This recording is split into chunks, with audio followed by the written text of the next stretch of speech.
నామానికి స్తోత్రములు. దేవుని యొక్క మహాకృప చొప్పున మరి ఒకసారి ఈ ఉదయకాలమందు దేవుని యొక్క మాటలను ధ్యానించుటకు దేవుడు మనకు అనుగ్రహించిన ఈ ప్రశస్త సమయమును బట్టి దేవునికి కోటాను కోట్ల స్తుతులు చెల్లిస్తూ మిమ్మల్ని అందరినీ కూడా ఈ మార్నింగ్ మెడిటేషన్కి ఆహ్వానిస్తున్నాను.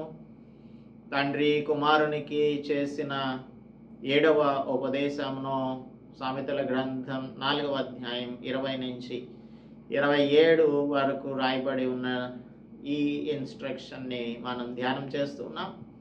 చివరి భాగంలోనికి వచ్చేసాము. మనం చివరి 2 వచనాలను ధ్యానం చేయాల్సి ఉంది, 26 and 27 verses. So let's ask for the guidance of the Holy Spirit so that we'll be able to lead in a proper manner, so that we'll be able to accept the word and apply it to our lives. Let's pray. పరిశుద్ధుడా మా ప్రియ ప్రభువా మా రక్షక, ఈ ఉదయకాల ధ్యానంలో ప్రభువా మేము నడవవలసిన మా మార్గములు ఏ విధంగా ఉండాలి, how should be our walk and how should our feet or what in what way our feet should go అనే దానిని మాకు తెలియచేస్తున్నందుకు, తెలియజేయబోతున్నందుకు మీకు వందనములు చెల్లిస్తూ మా ప్రతి నడత కూడా మీకు అంగీకారయోగ్యంగా ఉండునట్లు మా ఎడల దయ చూపించమని ఉదయకాలమందు ప్రభువా మా హృదయములను తెరచి మాతో మీరు మాట్లాడవలసిందిగా కోరుతూ క్రీస్తు యేసు పరిశుద్ధ నామములో ప్రార్థిస్తున్నాం తండ్రి, ఆమేన్.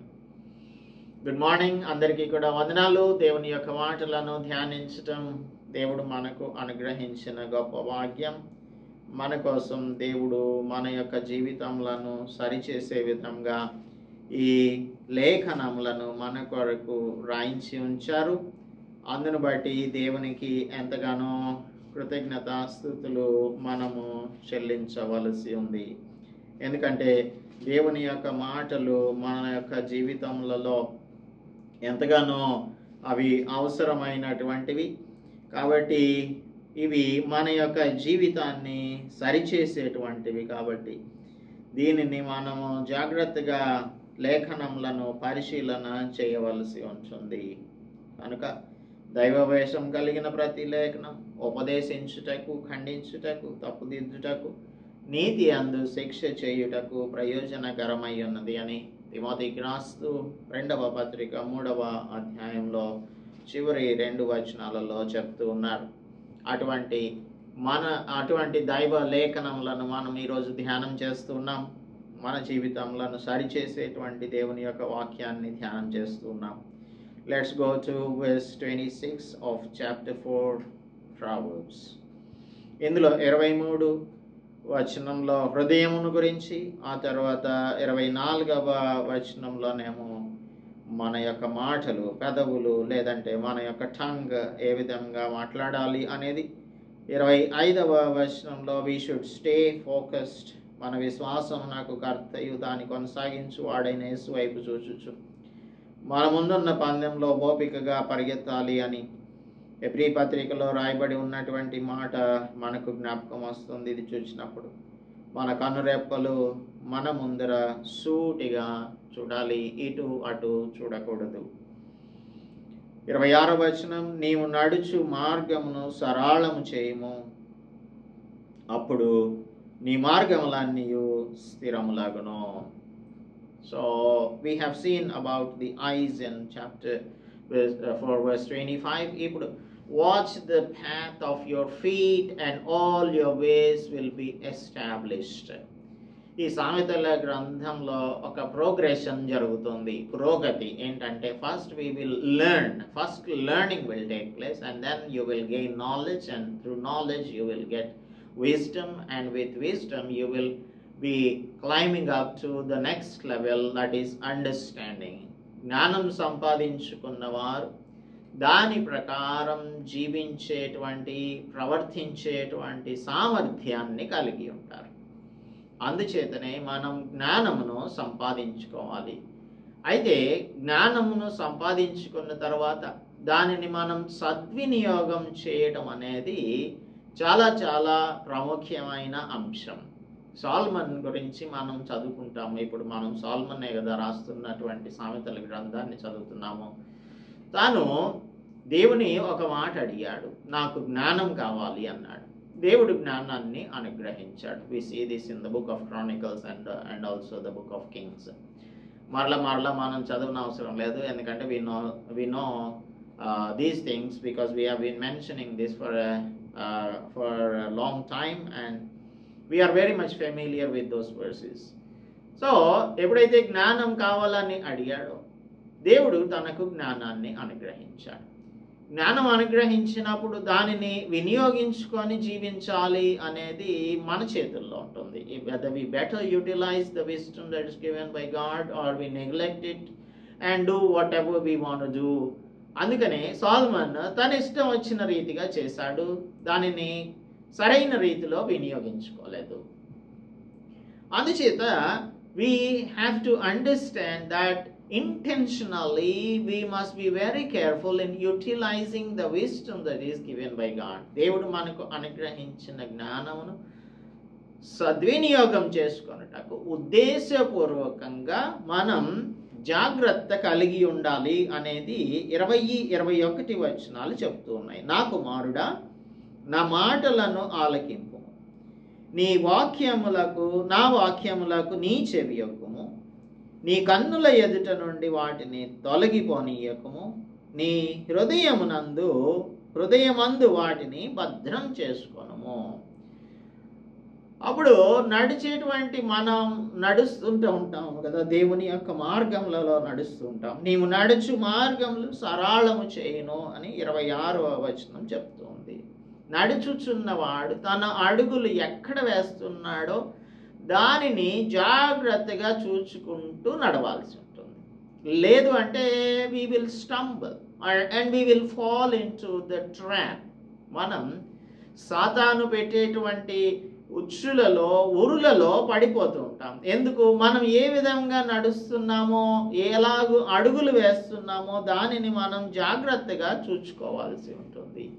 ఈ భక్తిహీనులైనటువంటి వారైతే వారు ఎలా ఉంటారు అంటే వారి యొక్క త్రోవలన్నీ కూడా చీకటి త్రోవలుగా ఉంటాయి. అట్టి వారు చీకటి త్రోవలలో నడవవలెనని యథార్థ మార్గములను విడిచిపెడతారు.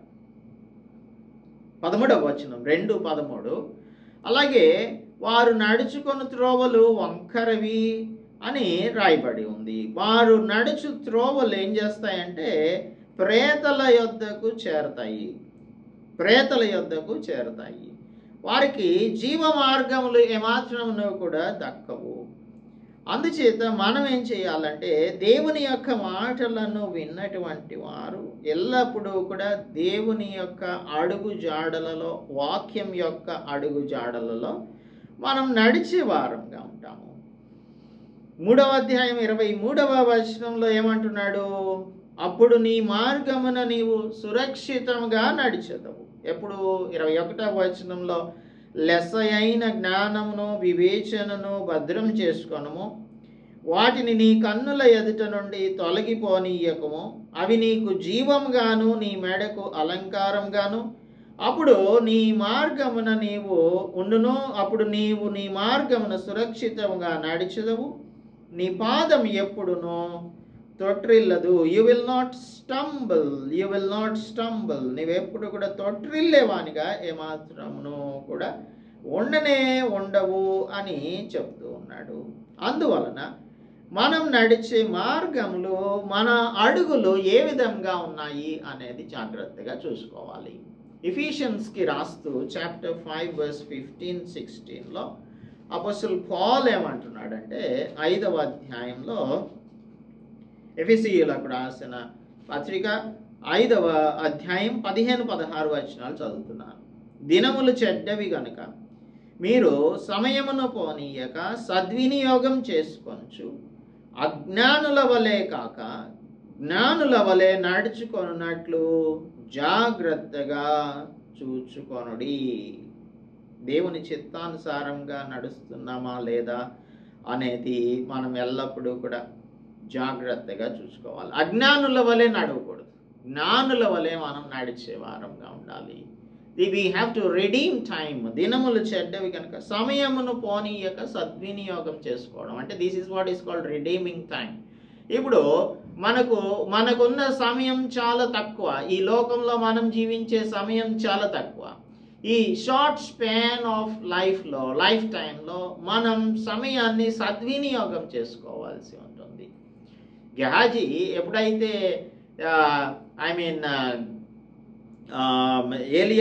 ఎలీషా ప్రవక్త దగ్గర ఉన్నటువంటి వాడు నయమాను వచ్చినప్పుడు నయమాను కొన్ని offerings he offered some silver, ఇవన్నీ కూడా వస్త్రాలు, వాటిని ప్రవక్త అయిన ఎలీషాకు ఆఫర్ చేసినప్పుడు అక్కడ గెహాజీ ఉన్నాడు. He was the assistant of the profit.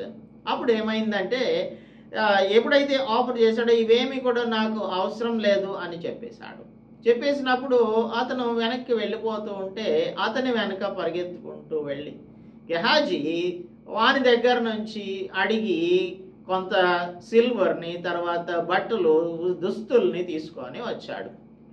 ఇవన్నీ కూడా సంపాదించుకొనుటకు ఇది సమయమా అని క్వశ్చన్ చేస్తాడు ప్రాఫిట్. సో ఇప్పుడు మనం వీటన్నిటినీ కూడా సంపాదించుకోవడానికి సమయం కాదు. సమయం ఎటువంటిది అంటే చెడ్డ సమయాలలో దినములు చెడ్డవి. ఈ చెడ్డమైనటువంటి దినములలో మనం జీవిస్తున్నాం. అందుచేత సమయాన్ని పోనివ్వకుండా అజ్ఞానుల వలె కాకుండా వాక్ సర్కమ్స్పెక్ట్లీ అని ఉంటుంది. Not as fools but as wise people. English వర్జన్లో see that you walk circumspectly అంటే చుట్టూ మనం జాగ్రత్తగా చూసుకోవాల్సి ఉంటుంది. జాగ్రత్తగా చూసుకొని ఇది దేవుని చిత్తమా కాదా, ఇది దేవుని చిత్తం అయితేనే చేయాల్సి ఉంది. ఇది దేవుని చిత్తం కాదు అన్నప్పుడు దేవుని చిత్తం కానిది ఏది కూడా మనం చేయకుండా ఉండాలి. అప్పుడు మనం ఏం చేస్తామంటే ఇతరుల యొక్క ఇన్ఫ్లుయెన్స్కి లోనవ్వం. మన ఇన్ఫ్లుయెన్స్ అంతా కూడా హోలీ స్క్రిప్చర్స్, లేఖనాలు ఏం చెప్తున్నాయి అన్ని కూడా పరిశీలన చేసుకుంటాం. ఎవరైనా ఏదైనా చెప్తే అది దైవవాక్యానుసారంగా చెప్పారా లేదా అనే దానిని మనం చెక్ చేసుకుంటాం. అప్పుడు మన యొక్క నడత అంతా కూడా సరళంగా ఉంటుంది. అప్పుడు నీ మార్గములన్నీ స్థిరములగును. దేవుని వీధులైనటువంటి వారు కన్సిస్టెంట్గా ఉంటారు. ఇన్కన్సిస్టెంట్గా ఏమాత్రమును కూడా, ఫికిల్ మైండెడ్గా ఏమాత్రమును కూడా ఉండరు. ఎందుచేతనంటే ఇది ఆత్మచేత నడిపించబడుతున్న జీవితం కనుక. అందుకే ధన్యులైన వారు ఎవరు అనేది మొదటి కీర్తనలో పాపుల మార్గమున మనము నడవకూడదు అనేది, దుష్టుల ఆలోచన చొప్పున నడవకూడదు, పాపుల మార్గమున నిలవకూడదు. అప్పుడు ధన్యులు అవుతాం. Happy is he or blessed is he who doesn't walk in the path of the wicked అని రాయబడి ఉంటుంది. అప్పుడు మనం పాపుల మార్గములలో నడిచే వారంగా ఉండము, అస్థిరమైన మార్గంలోనికి వెళ్ళే వారంగా ఉండము, స్థిరమైన మార్గంలో జీవించే వారంగా ఉంటాము. 14వ అధ్యాయంలో మనకు ఒక అష్యూరెన్స్ని ఇస్తున్నాడు సొలొమన్. 14:26లో ఏమంటున్నాడు? యెహోవా యందు భయభక్తులు కలిగి ఉండుట బహుధైర్యం పుట్టించును and you will be established in a well pondered path. అందుకని మన యొక్క నడత ఎలా ఉంటుందంటే స్థిరమైనటువంటిదిగా, వెల్ పాండర్డ్ ప్యాత్లో మనం ఉంటాము. మనం ఏది కూడా, దేనికి కూడా మనం భయపడేటువంటి వారంగా ఉంటాం. ఎందుచేతనంటే మనం దేవుని యొక్క మార్గములలో నడుస్తున్నాము. అస్థిరమైన మార్గములలో ఏమాత్రంను కూడా నడవడం లేదు. అందుచేత మనం భయపడము. 27వ వచనం, నీవు కుడి తట్టునకైనను ఎడమ తట్టునకైనను తిరుగకుము, నీ పాదమును కీడునకు దూరంగా తొలగించుకొనుము. ఇక్కడ ఈ కంక్లూజన్లో, ఈ చాప్టర్ కంక్లూజన్లో ఒక కాషనరీ నోట్ని మనకు ఇస్తున్నాడు. There is a danger in any alteration of what God reveals. దేవుడు చెప్పిన దానికి మనం ఎటువంటి మోడిఫికేషన్స్ అనేవి చేయకూడదు. కుడికి కానీ ఎడమకు గాను తిరగకూడదు అంటే దాని అర్థం ఏంటంటే you cannot take anything from the scriptures or you cannot add anything through the scriptures. ప్రకటన గ్రంథం మనకి చెప్తుంది కదా, దీనికి మనం ఏమి చేర్చకూడదు, ఇందులో నుంచి ఏమి కూడా తీయకూడదు అని. కానీ కొందరు ఏం చేస్తున్నారంటే ఈ పుస్తకానికి ఇంకొంచెం అపోక్రిఫల్ రైటింగ్స్ అని చెప్పి కొన్ని టెక్స్ట్స్ని యాడ్ చేసి ఇది కూడా బైబిలే అని చెప్తూ అనేకమైనటువంటి డిస్ట్రాక్షన్స్ని కలిగిస్తూ కన్ఫ్యూజన్ చేస్తూ అందరినీ కూడా వారు అస్థిరమైనటువంటి మార్గములలో నడిపించే వారుగా ఉంటున్నారు. మనం we should not make any alterations, దీనికి ఎటువంటి మార్పులు చేర్పులు చేయడానికి ఏమాత్రం కూడా అవకాశం లేదు. యూదులైన వారు చేసేటువంటి యేసుక్రీస్తు ప్రభు ఉన్నప్పుడు వారు చేసినటువంటి పని ఏంటంటే ధర్మశాస్త్రం నాకు మరిన్ని అనుబంధ చట్టాలు అనుబంధ నిబంధనలను అన్నింటినీ కూడా జోడించడం వలన వారు అనుకున్నారు మేము మెరుగైన దేవుని బిడ్డలంగా జీవించుతాము, లేదు అంటే శ్రేష్టమైన దేవుని బిడ్డలంగా జీవిస్తాము అని అనుకొని they put a lot of burden on the Jews. యూదుల మీద అనేకమైన భారమైన ఆజ్ఞలను చట్టాలను నిబంధనలను పెట్టేశారు. అటువంటి నిబంధనలను పెట్టడం వలన మనం మెరుగైన జీవితాన్ని జీవిస్తాము అని అనుకున్నారు. That was the mistake made by the Pharisees. మత్తయి సువార్త 23వ అధ్యాయంలో చూసినట్టయితే యేసు ప్రభు చెప్తూ ఉన్నారు, 23వ అధ్యాయంలో మాథ్యూ చాప్టర్ 23 వర్స్ 3 నుంచి చూద్దాము, 2 నుంచి చూద్దాము. శాస్త్రులను పరిసయ్యులను మోసే పీఠమందు కూర్చుండువారు కనుక వారు మీతో చెప్పు వాటినన్నిటినీ అనుసరించి గైకొనుడి, అయినను వారి క్రియల చొప్పున చేయకుడి. వాళ్ళు చాలా విషయాలను యాడ్ చేసి వారు చెప్పేటువంటిది వారు చేసేటువంటిది కూడా పొంతన లేకుండా ఉంటుంది. అయితే వారి క్రియల చొప్పున మీరు చేయకండి. వారు చెప్తారు కానీ వారి క్రియలు చేయరు, వారి క్రియలు డిఫరెంట్గా ఉంటాయి, వారు చెప్పుదురే కానీ చేయరు. ఇంకా 4వ వచనం, మోయశక్యం కానీ భారమైన బరువులు కట్టి మనుష్యుల భుజముల మీద వారు పెట్టుదురే కానీ తమ వ్రేలితోనైనను వాటిని కదిలింపనొల్లరు. మనుష్యులకు కనబడి నిమిత్తం తమ పనులను చేస్తారు, తమ రక్షరేకులు వెడల్పుగాను తమ చెంగులు పెద్దవిగాను చేస్తారు. ఈ విధంగా వారన్నీ చేసేటువంటి పనులను గురించి యేసు ప్రభు చెప్తూ మోయశక్యం కాని భారమైన బరువులు కట్టి మనుష్యుల భుజముల మీద వాటిని పెడుతూ ఉంటారు. ఇప్పుడు క్రైస్తవ్యం కూడా ఇలాగే అయిపోయింది. మోయశక్యమైనటువంటి భారమైన వాటిని మనం పాటించాలని అనుకుంటున్నాము. దేవుని యొక్క వాక్యం చెప్పనటువంటి వాటిని మనం చేయాలని అనుకుంటున్నాము. దేవుడు మనకు చెప్పిన వాటిని చేస్తే సరిపోతుంది, ఆయన చెప్పని వాటిని మనం చేయవలసిన అవసరం లేదు. ఫర్ ఎగ్జాంపుల్, మనకు ఇప్పుడు అందరూ కూడా 40 రోజులు ఉపవాసములు చేస్తూ ఉన్నారు కదా. ఇది ఎక్కడైనా 40 రోజులు మీరు ఉపవాసం చేయండి అని పరిశుద్ధ గ్రంథంలో రాయబడి ఉందా? యేసు ప్రభు ఎక్కడైనా చెప్పారా? ఉపవాసం ఒకవేళ చేస్తే ఎలా చెయ్యాలి అనే దాని గురించి చెప్పారు కానీ you have to traditionally follow 40-day fasting schedule అని చెప్పారా? చెప్పలేదు కదా. ఇంకా ఉపవాస సంపూర్ణ రాత్రి ఉపవాస ప్రార్థనలు అని కొన్ని జరుగుతూ ఉంటాయి. నెలలో మొదటి ఆదివారం అనో మొదటి శనివారం అనో శుక్రవారం ఏదేదో వారికి ఇష్టం వచ్చినట్లు. ఇంకా కొందరైతే ఈ సంవత్సరం అంతా కూడా 40 రోజులు ప్రార్థనలే పెడుతూ ఉంటారు. అయినా కూడా ఇవన్నీ కూడా మోయశక్యమైన భారమైనటువంటి విషయాలు. మనకు ఎక్స్టర్నల్గా మన బాడీని ఫిజికల్గా కష్టపెట్టుకొని దేవుని వెంబడించాలి అనేది ఎక్కడ కూడా చెప్పడం లేదు. మనదంతా కూడా ఆత్మ సంబంధమైనటువంటిది. మన ఆత్మకు ఏది కావాలి అనేది మనకు తెలుసు, పరిశుద్ధ గ్రంథం చెప్తుంది. అందుచేత ఇంకా మనం దశమ భాగములు ఇవ్వాలి, ప్రత్యేకమైన కానుకలు ఇవ్వాలి. ఇవన్నీ కూడా అపొస్తలుడు పౌలు మనకు చెప్తున్నాడు. మన చిత్త ప్రకారంగా మనకు మనసుకు తోచినంత ఇవ్వవలసి ఉంటుంది. అంతేగాని భారాన్ని మోపడానికి ఏమాత్రము సంఘం నాకు రైట్స్ లేవు. తర్వాత బోధకులకు ఏమాత్రమును కూడా లేనేలేదు. మన హృదయమందు నిశ్చయించుకున్న దానిని బట్టి మనం ఇవ్వవచ్చు. అందుచేత ఈ ఇచ్చేటువంటి విషయంలో, టైట్స్ విషయంలో, ఉపవాసాల విషయంలో, ఇంకా అనేకమైన విషయములలో అనవసరమైన మోయశక్యం కాని భారాలను మనం మోస్తూ ఉన్నాం.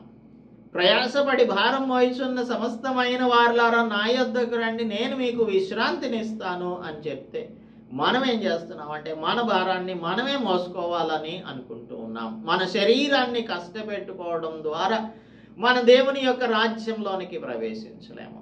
మేము వారానికి ఎన్నిసార్లు ఉపవాసం ఉంటున్నాం, దాన ధర్మాలు చేస్తూ ఉన్నాము, తర్వాత ఆ చర్చెస్కి డబ్బులు ఇస్తున్నాము, ఈ ఆర్గనైజేషన్స్కి డబ్బులు ఇస్తున్నాము, ఈ ఆర్ఫనేజ్కి డబ్బులు ఇస్తున్నాము. ఇవన్నీ కూడా ఏంటంటే మన హృదయమందు నిశ్చయించుకున్న దానిని బట్టి ఇవ్వవచ్చు. కానీ ఇవి చేసినందువల్ల దేవుని రాజ్యంలో మనకు ప్రయారిటీ ఇవ్వబడుతుంది అనే భ్రమలలో మాత్రం ఎప్పుడు కూడా ఉండకూడదు. ఇవన్నీ కూడా కుడికి ఎడమకు తిరిగేటువంటి పరిస్థితులు. అలా కాకుండా మనం ఏం చేయాలంటే we have to walk in the straight path of the lord. అందుకే ఈ పరిచయులు, శాస్త్రులైనటువంటి వారు చేస్తున్న తప్పిదములను ఈ మోడర్న్ క్రిస్టియన్స్, కంటెంపరీ క్రిస్టియన్స్ చేయకూడదు. ఇంకా మనం ఈ పరిశుద్ధ గ్రంథంలో అనేకమైన ఎగ్జాంపుల్స్ని మనం తీసుకోవచ్చు. ఫర్ ఎగ్జాంపుల్ శాంసన్ ఉన్నాడు. హీ వాజ్ ఎ నాజరైట్, నాజీరు చేయబడినటువంటి వాడు.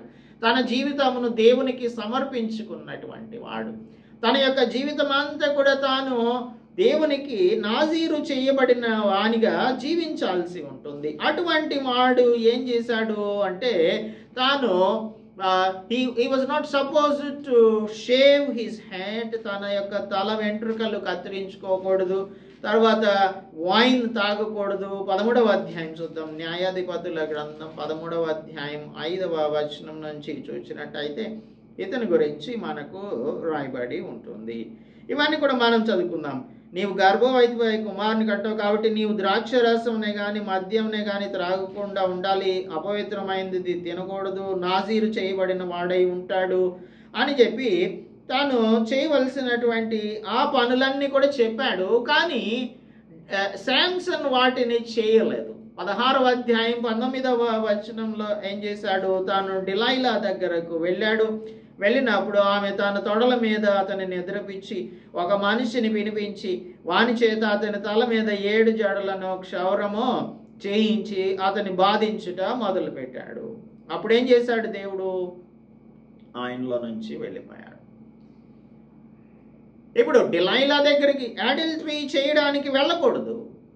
నాజీరు చేయబడిన వాడు. మనమందరం కూడా దేవుని యొక్క ఆజ్ఞలను పాటించేవారం. ఆజ్ఞలు పాటించకుండా అపవిత్రమైన పనులను చేస్తుంటే అది మనం చేయకూడనటువంటి పనులు. ఇవి మానేయాలి. దేవుడు చెప్పిన పనులను ఇది చేయకూడదు అని చెప్పినప్పుడు అది చేయకుండా మానేయాలి.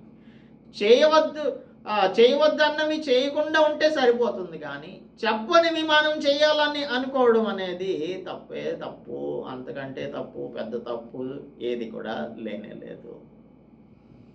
ఈ విధంగా మనం ఏం చేస్తాము అంటే అనవసరమైన విషయాలను చేస్తూ అవసరమైన విషయాలను చేయకుండా ఉంటాము.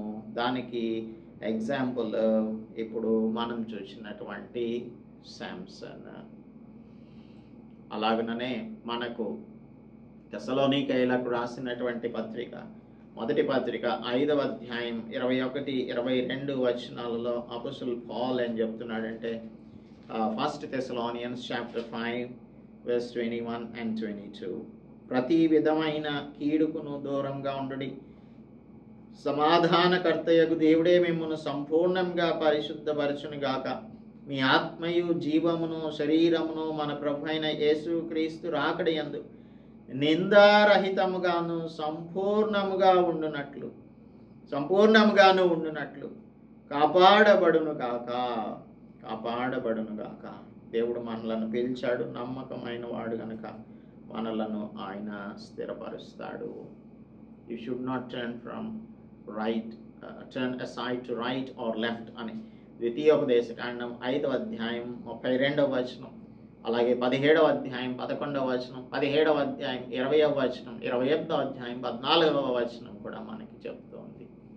అటు ఇటు తిరగకుండా తిన్ననైన మార్గంలో, దేవుని యొక్క మార్గంలో, వాక్యానుసారమైనటువంటి రీతిలో జీవించడం అనేది దేవుడు మనకు బోధించుచున్న సత్యము.